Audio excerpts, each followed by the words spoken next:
everybody, you're watching The Crown Pete Show, and in the studio tonight we've got OG Roome.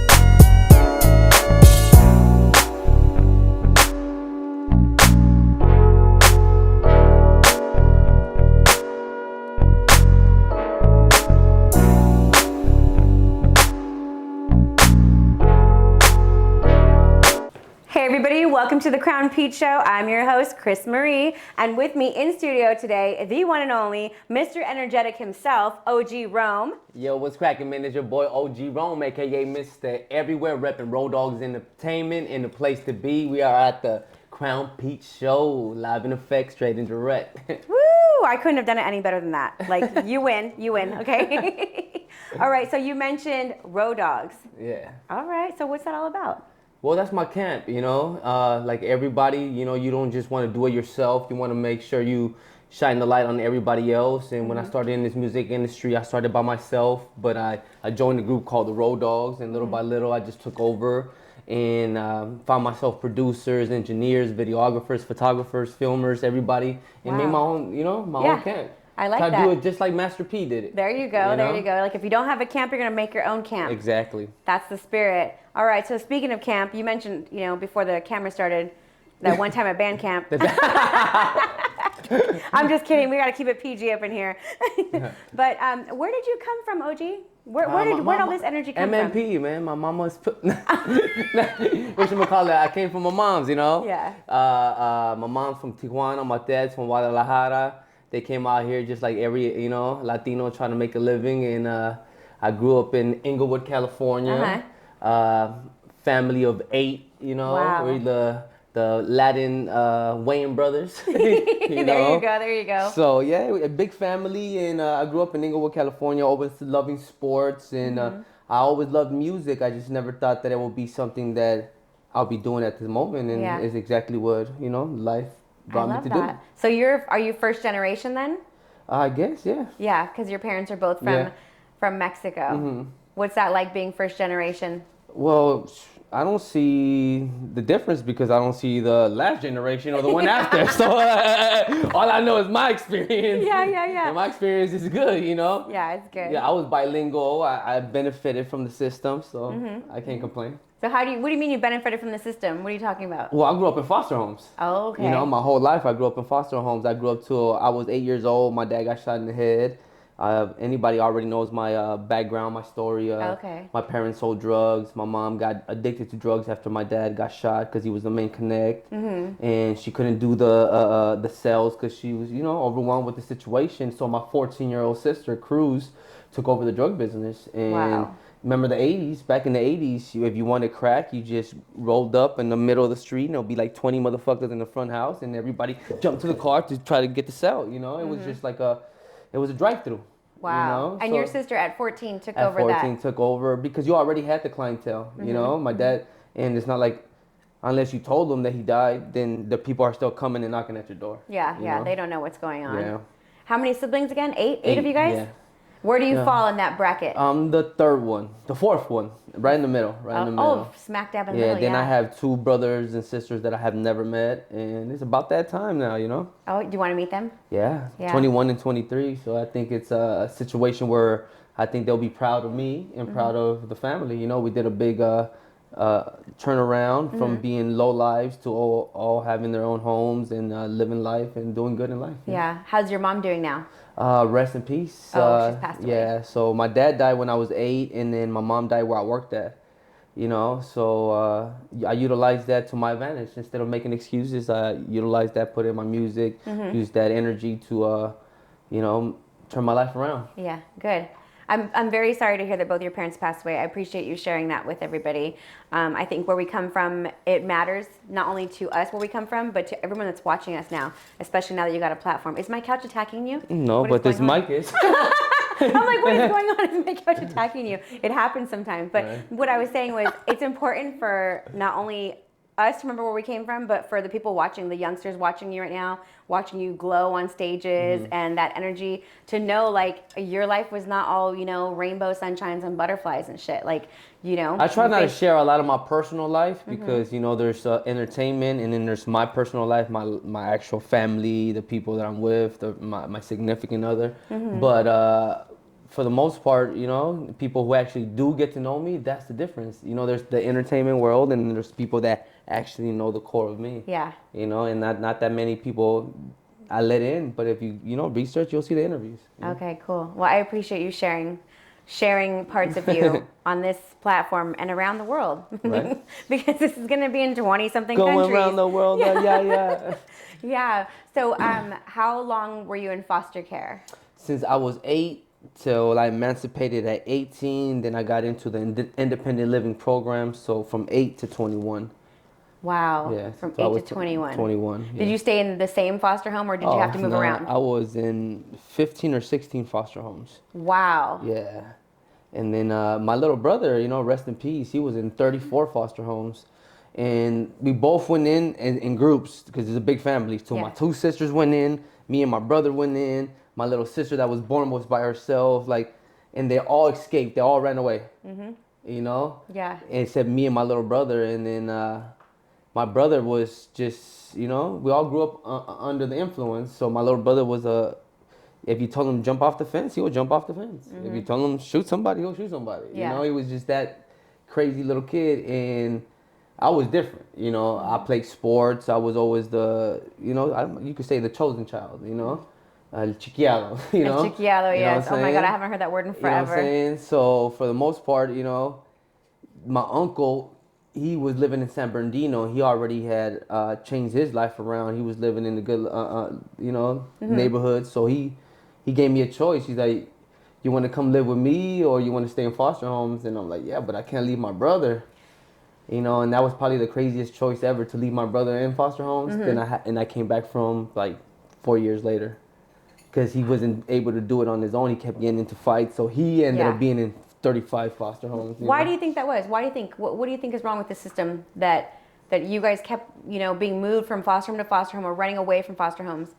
Because you said it is a system.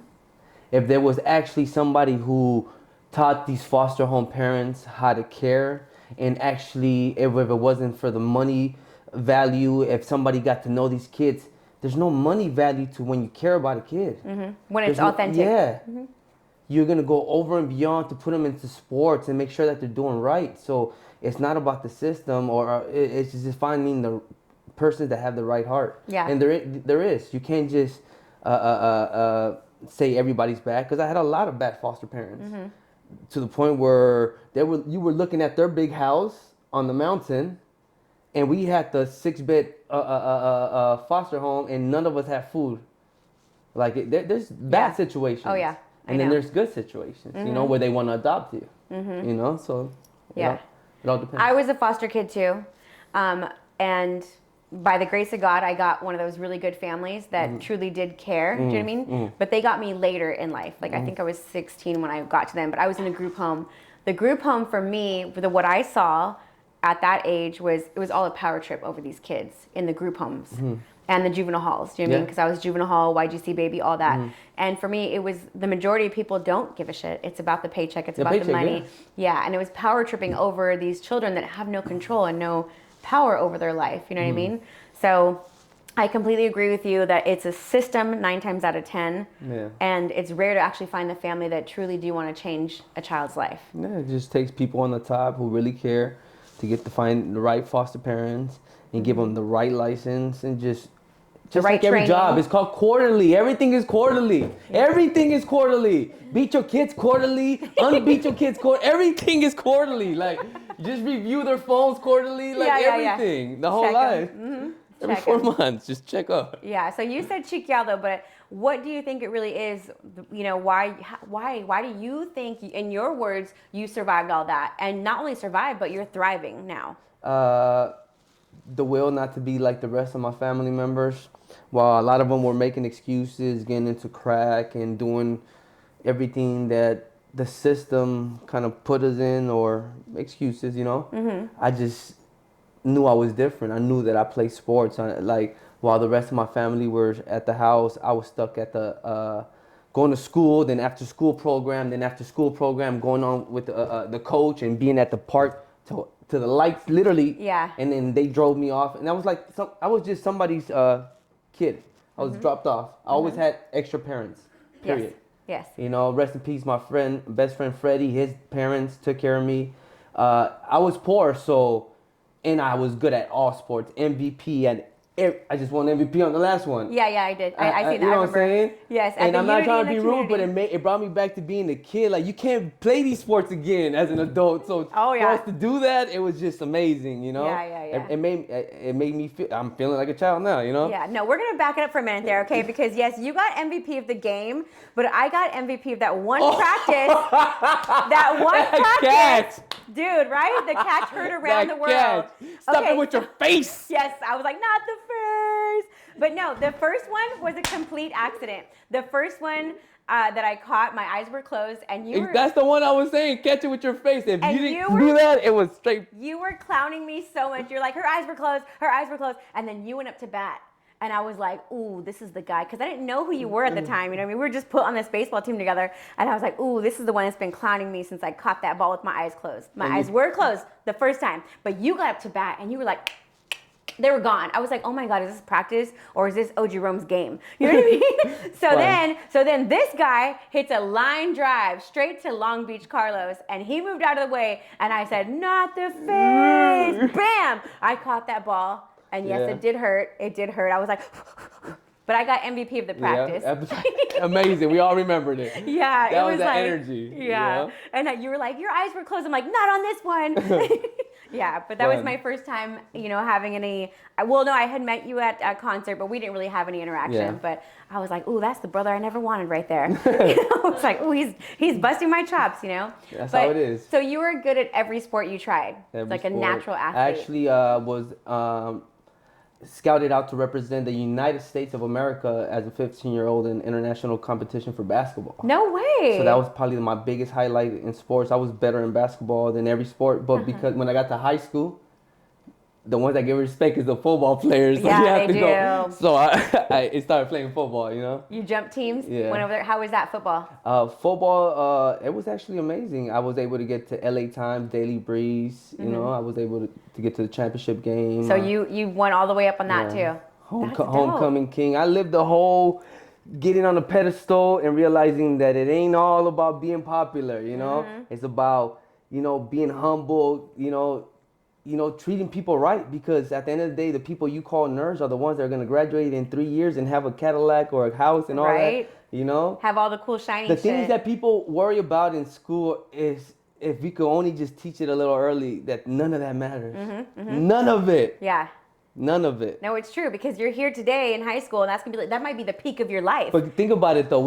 I barely think about that now as an adult. So imagine trying to tell that to a kid at that moment. No, they're not going to get it. All you have to do is just keep reminding them, you know what I mean? Like, this is like that kid that's most popular, mijo, in elementary, he ain't going to be shit in junior high. Yeah, he ain't going to be. Dumbass. Yeah, all the girls all over him, he's never going to be anything. Yeah, I know. It's hard we know it now, but it's hard to articulate that to the youngsters that, are watching us and stuff. All right, so it sounds like you're the kind of person that anything you try, you're going to set your mind to. I'm very competitive. It's to the point where if I don't try, I've never done it. It takes me 3 times to do it, and you'd be thinking that literally pool, hiking, jumping, long. I don't care what it is. I'm very competitive. Very competitive, and that makes you kind of like want to be the best at it, right? Pretty much. All right. Okay. So let's talk about music. How and when did that happen? Music, it's just, I never thought I would be doing music. I thought I would be doing comedy. I was always a comedian, a class clown, always, just talkative. Yeah. And when it came to music, my brother got shot in 2005, and I used to sell crack and weed on the block, and we used to freestyle. So we had a clique called Doty Boys, and they were made of a lot of black people who lived in that neighborhood before us. And when we got there, we were the new neighborhood, so it was either fight for the neighborhood or join.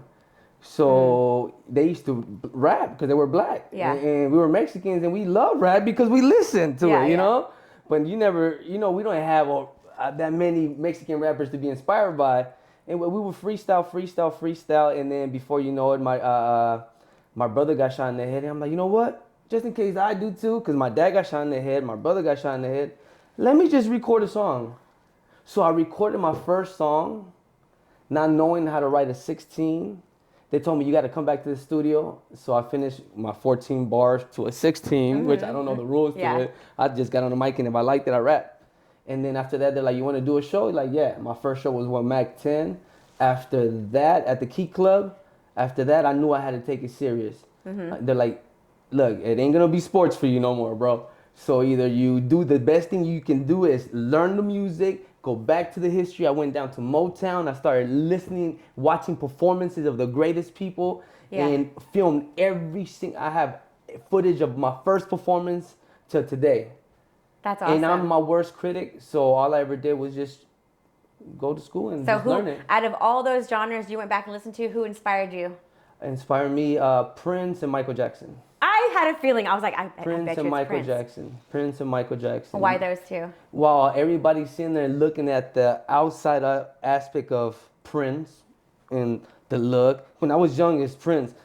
You know what I'm saying? Yeah. All these stereotypes. Yeah. Are you out of your mind? These people, they play the instrument, they record the music, they engineer the music, they perform. I mean, it's just too much.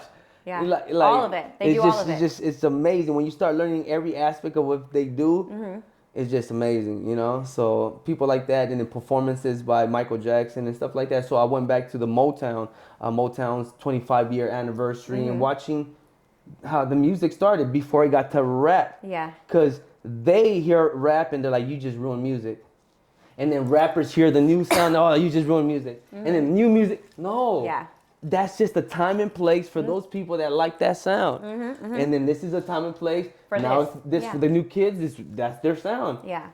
See, I've gotten to see you perform several times, and it's never boring. I was hosting a birthday party, and you started performing. I stopped what I was doing. I forgot I even had the mic, and I was like, wow, what? Like, I was just like losing my little mind right there. You know what I mean? Like, so when I started to ask you like who inspires you, for some reason Prince popped in my mind just because of the energy you bring to the stage. You know what I mean?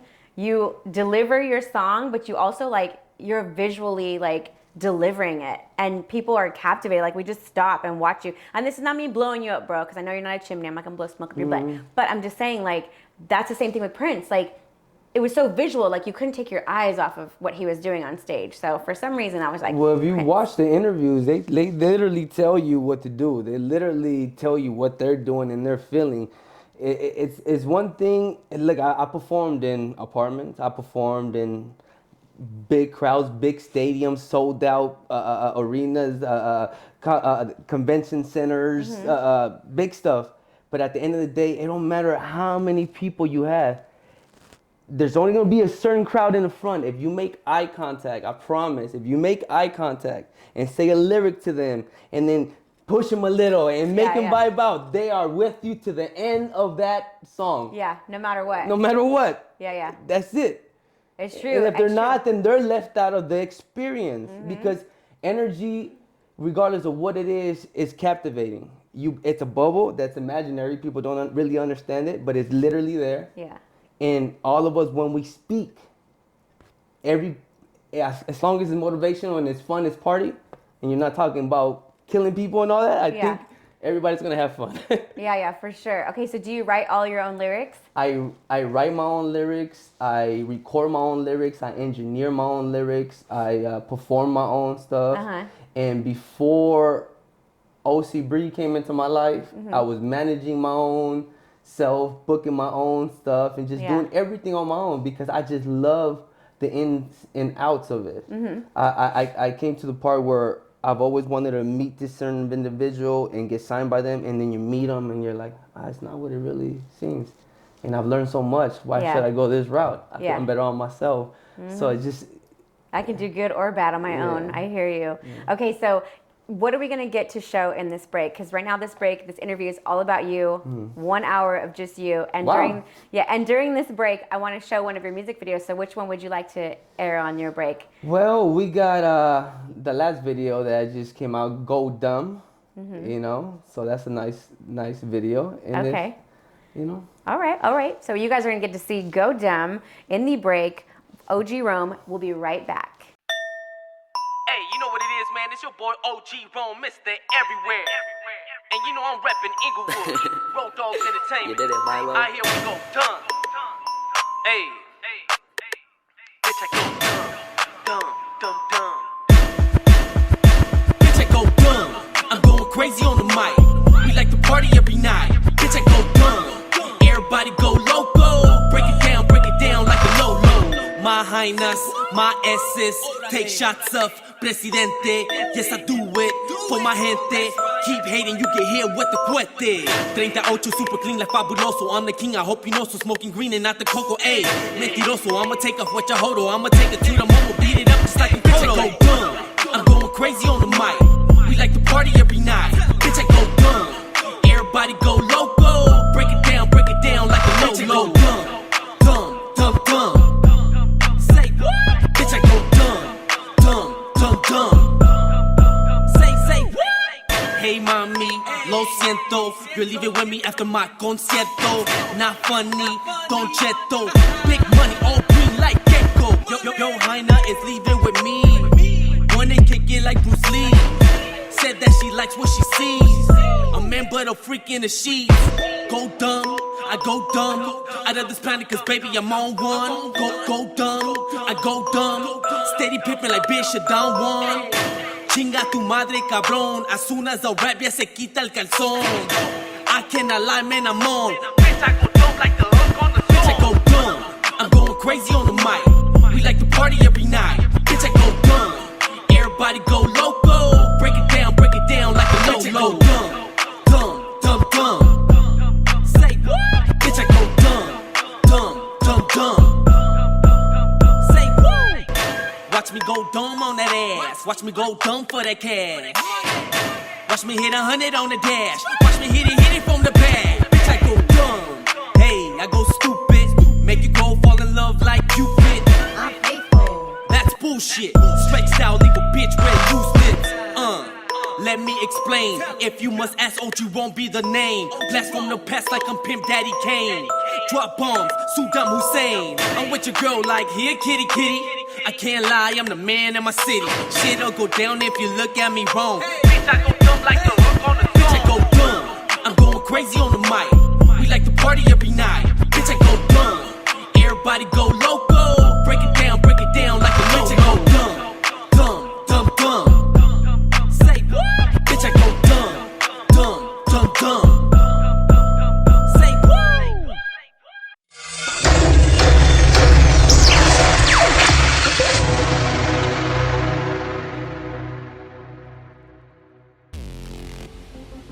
Are you an artist, comedian, or filmmaker looking to promote your work?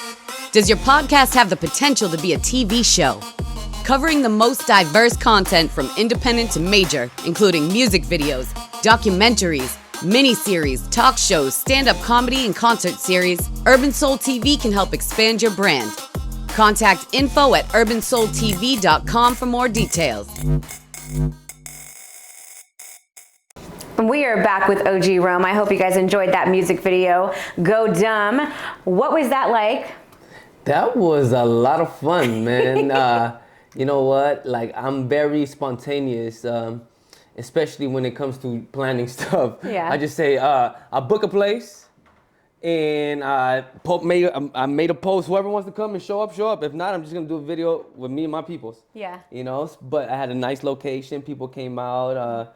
We had fun. People were drinking, just enjoying themselves. Yeah, the song is called Go Dumb. So just have fun. Yeah. So it was cool. That's dope. Okay, so we're gonna go back to your writing. Do you remember the first thing that you wrote? First lyrics you wrote? Not exactly the actual lyrics themselves, but I remember. I think it was Haters. Hating on Us, the song, I think it was called. What was it called? Hating on Us or Haters or something like like that, yeah. What happened with that song? Did you ever record it? Yeah, it got recorded, and I have what is it? Reverb Nation is the one where I'm able to upload all my old stuff, and sometimes I go back and I'm like, wow, I was doing that.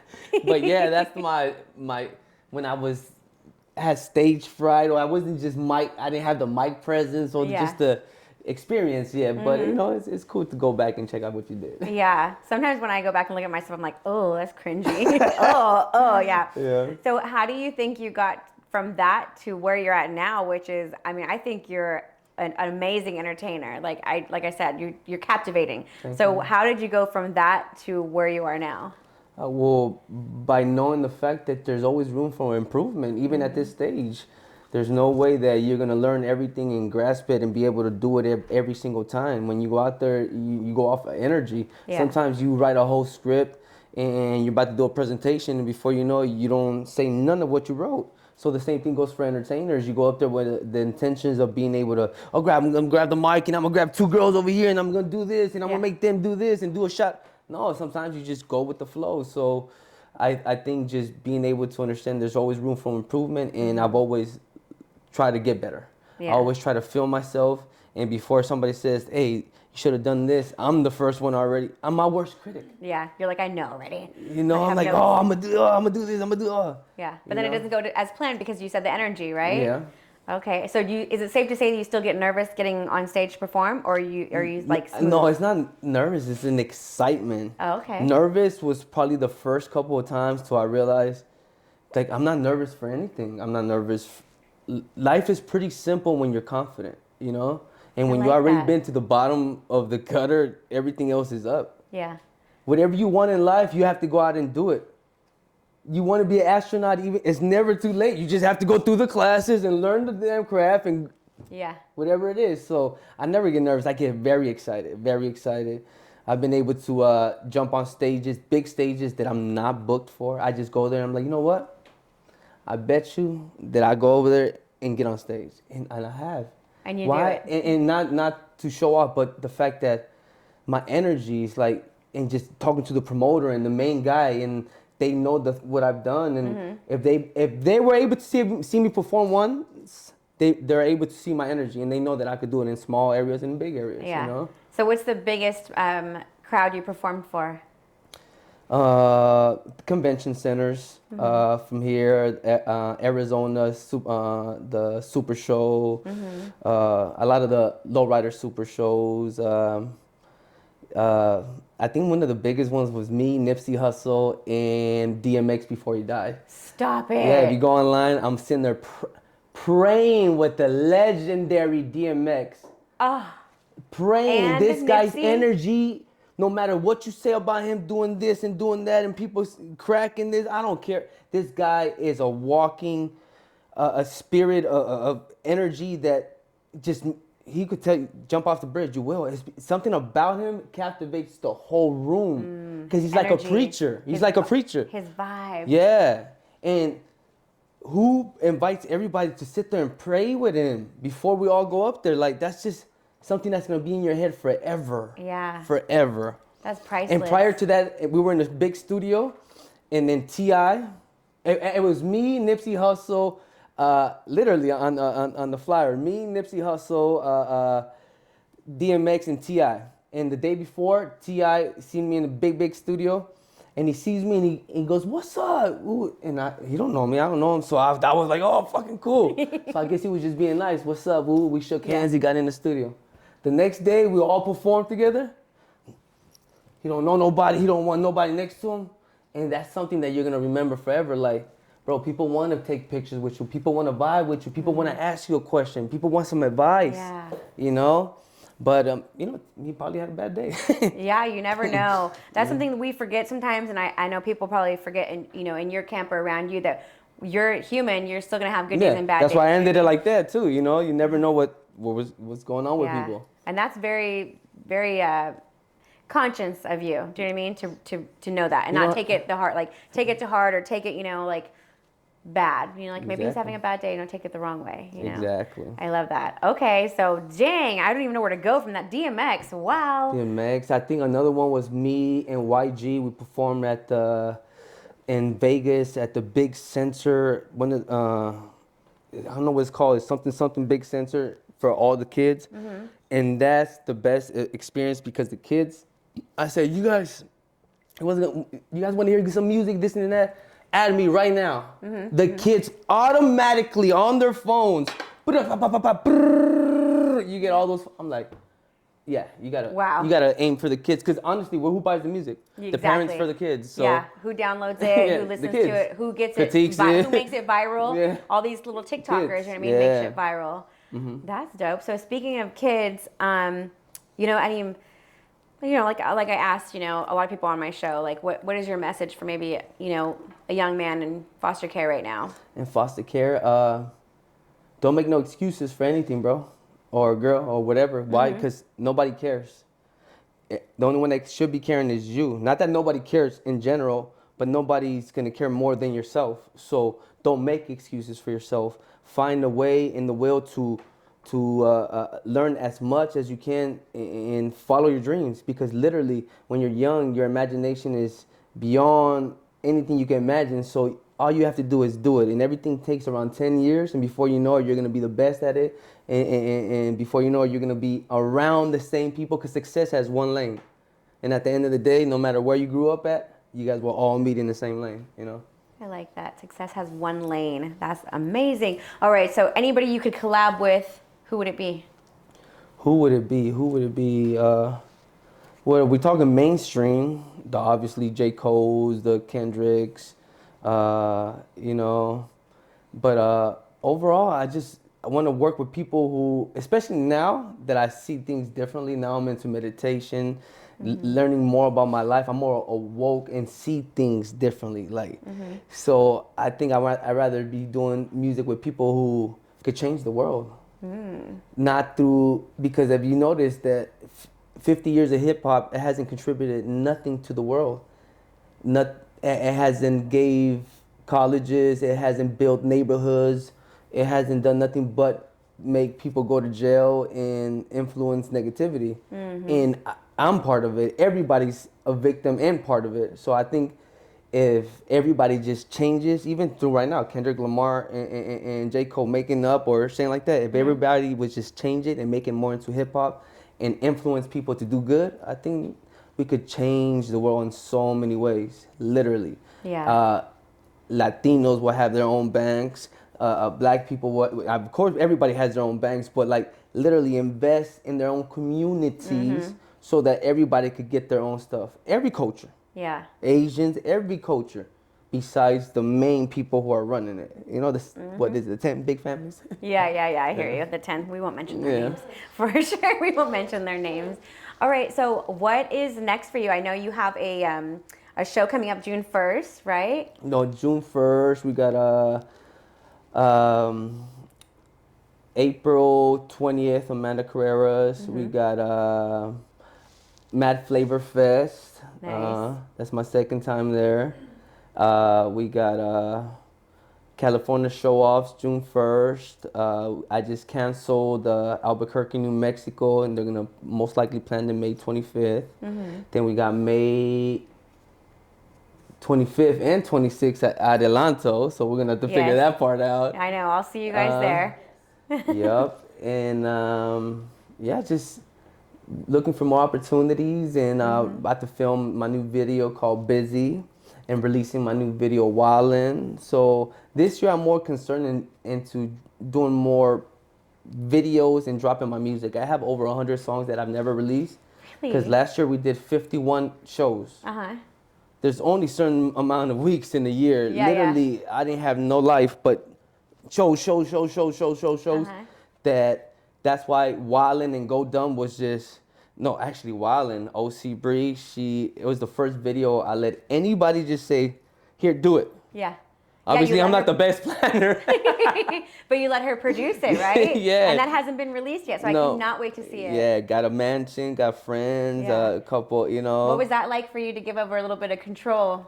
It's good because when you trust somebody and see that somebody actually cares about your success, then you're able to let go. If not, this whole time, nobody cares about it more but me. But now that I have the right people around me, I guess it's time to let go and start being a rapper. Yeah, you do. You have a really good team for sure. I got to interview her She spoke nothing but good things about you and about managing you, and you make it look easy. Well, it's a big help, you know? Yeah.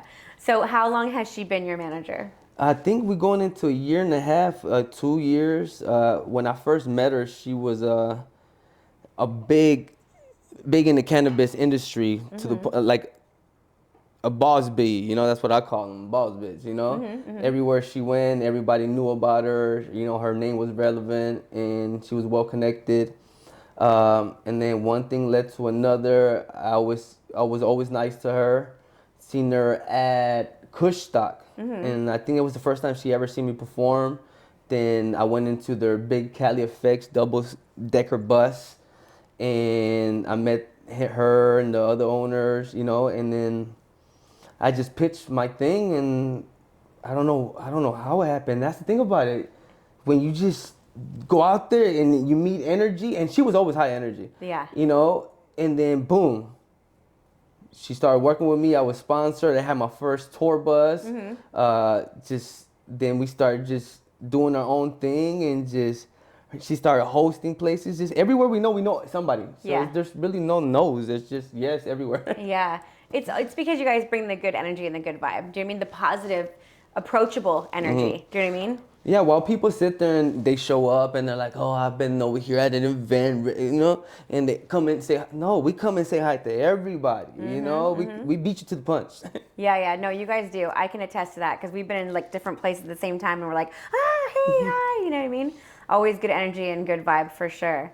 So you guys did some acting too, like some background stuff a couple days ago. That was awesome.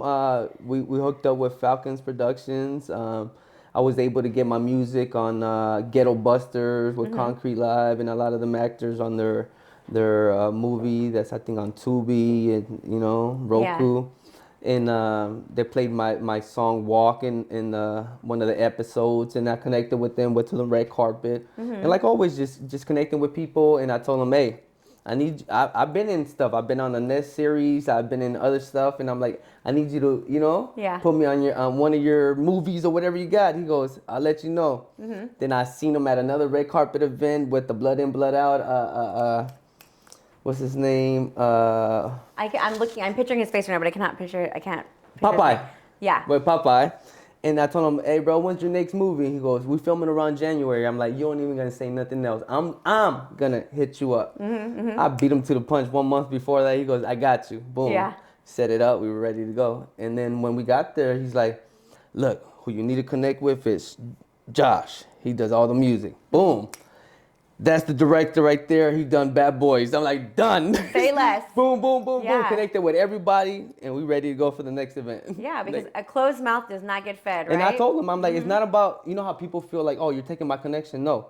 Well, if that's how you feel, I'm telling you guys right now, I'm taking all your connections respectfully, because I come here to present my product, myself. So at the end of the day, it's no disrespect. Hi. These are all your celebrity friends. Well, guess what? They're going to be my friends today, too. You know, and anybody who ever stops you from doing that, it's not good for you either. Yeah, because everybody should be able to want somebody to be successful. Yeah, because there's enough room for everybody. You know, I remember being in school or knowing somebody that became famous. If you ever bought a shirt, if you ever went to an event, if you ever hanged out with them, you are part of their journey. You end up speaking about them. Yeah, you're part of their success. Yes. You put food on their plate. Yeah. I like that mentality for sure. All right, so you've been in TV, right? You've been okay. Do you think that you want to do that again? You want to do some more acting? Of course. What else do you want to do? Man, I just want to utilize my nonprofit organization that I got through OC Bree to start, you know, helping foster kids and seniors and helping my community, you know, because at the end of the day, through music and through acting and through everything, if you were able to hit a stage of real big success, or we were able to win the big Powerball, what you gonna do with all that money, man? You can't take nothing with you. You got like 20, 30 years in this world. I want to build parks. I want to build a park that allows kids to come after school and start recording their music, and then while they're recording the music, quarterly have me and my celebrity friends or bigger friends come and perform with them at the park, a free event. And before you know it, they're performing with big artists. And before you know it, that park itself generates the next big star. Yeah. And whether it's music, whether it's sports, the whole point is just, the kids are the future. Yeah, the kids are the future. I'm not trying to sound cliche, but if that's how I got far, and that's how everybody gets far. When you believe in the kids and they get support. Yeah. So what's the name of your nonprofit?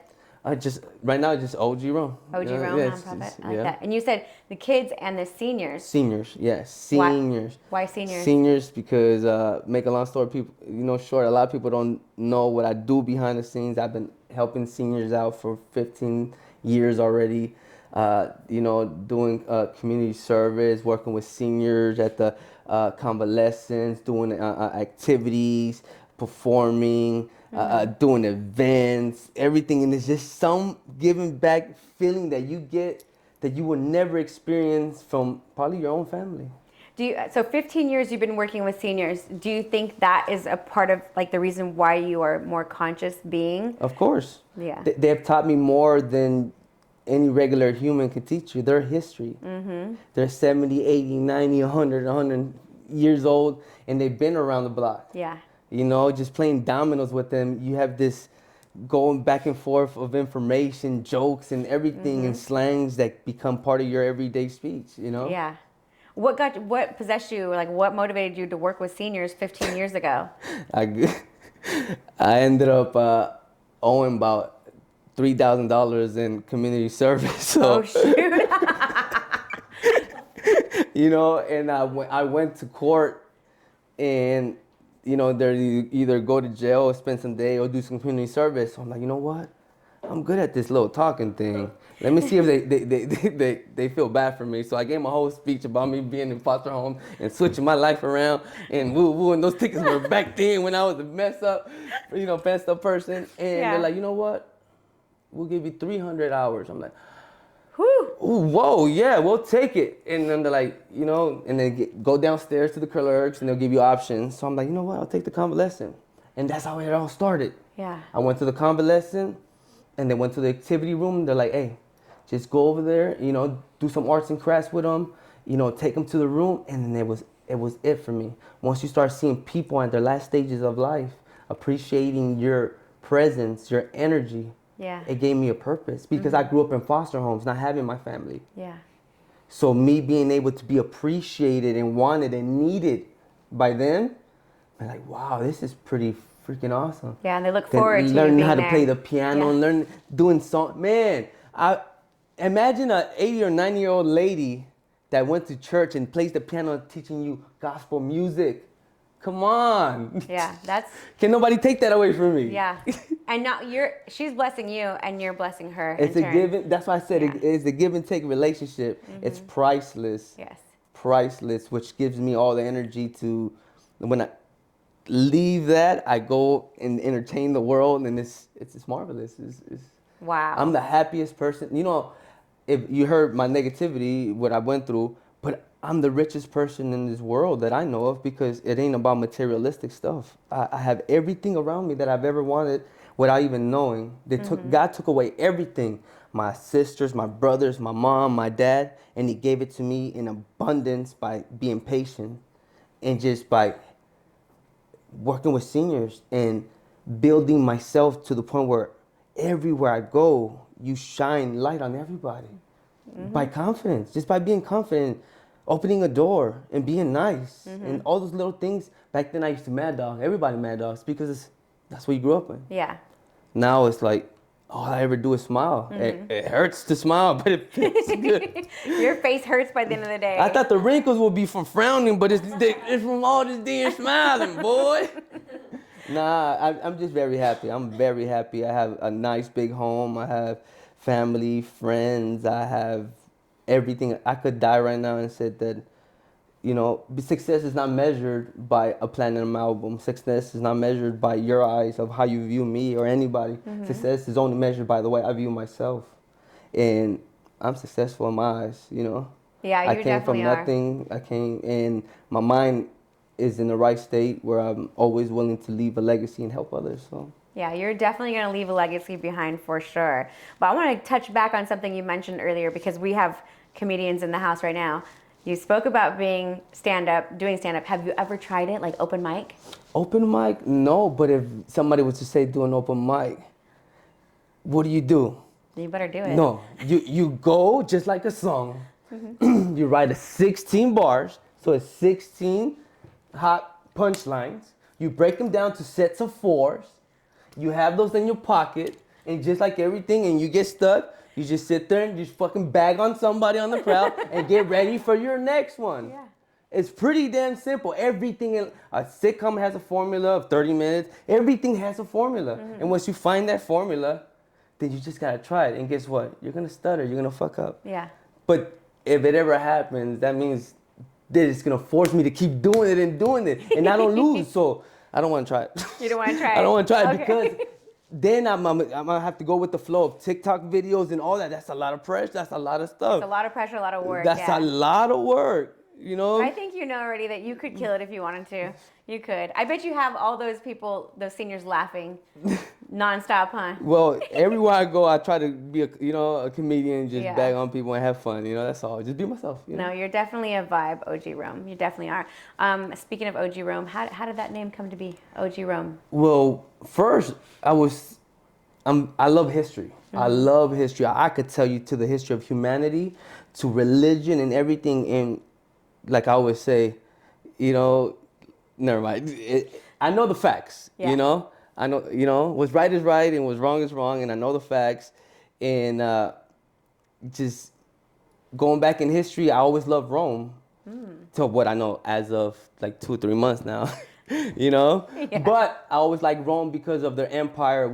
They're the last big dynasty to conquer, and I always liked it. And then I knew that I roamed around. Yeah.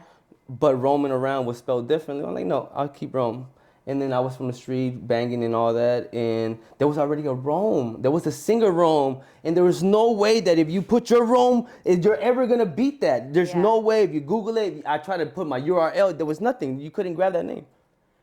So I used to, when you did music, I would put like, oh, OG Roome, boom, boom. And then I just put it and then it just stood there. OG Roome. There's young Romes and, but I'm like, no, I'm going to keep mine like that. I like it. OG Roome. It fits. It fits for sure. Thank you so much for being here. I want to talk to you more because we have some things in common. And I get now, from you sharing, I get now where your vision is, you know what I mean, and why you're such a conscious being. And I wouldn't expect this from you, but you've been the trenches and back, and you're making people happy every day. You're changing lives. Like there's so many levels to you that I look forward to seeing what you do in the future, especially with your nonprofit. And if you need something, you just hit up Team Peach and we got you, okay? Thank you so much. For sure. Where can people follow you? You guys can follow me at every platform at OG Roome 310. Make sure you guys subscribe to YouTube, just follow up on everything that I got going. I got a press release for my 2 new videos, Wildin' and Go Dumb. That's going to be on every TV channel in America, from Channel 11, Fox 5, what is it, Channel 5, CBS. You see it, all of them, literally. Everywhere. I was able to get a great connection last year, and I was able to get myself on all them channels. So now, I know what it takes to put myself in the same platform. That's exciting. We look forward to seeing all of that. Thank you again for being here. Thank you so much for having me. In the Peach Studios. Yes, yes. Of course. This has been the Crown Peach Show with OG Roome. Thank you guys for watching. Make sure you hit the like button, subscribe, leave me a comment. But if you send me a message, make sure you kiss it. Keep it simple, sexy. See, I don't know what you're doing, but they gotta get up out your feet for this one right here, man. You gotta go crazy. You gotta go dumb. You gotta go wild. Let's get it. Wildin', wildin', wildin', wildin', wildin', wildin', wildin', wildin'. Like Nick Cannon, I've been wildin' out. Show the rap game what I'm all about. Like Nick Cannon, I've been wildin' out. Show the rap game what I'm all about. Wildin', wildin', wildin', wildin', wildin', wildin', wildin', wildin'. Like Nick Cannon, I've been wildin' out. Show the rap game what I'm all about. Like Nick Cannon, I've been wildin' out. Show the rap game what I'm all about.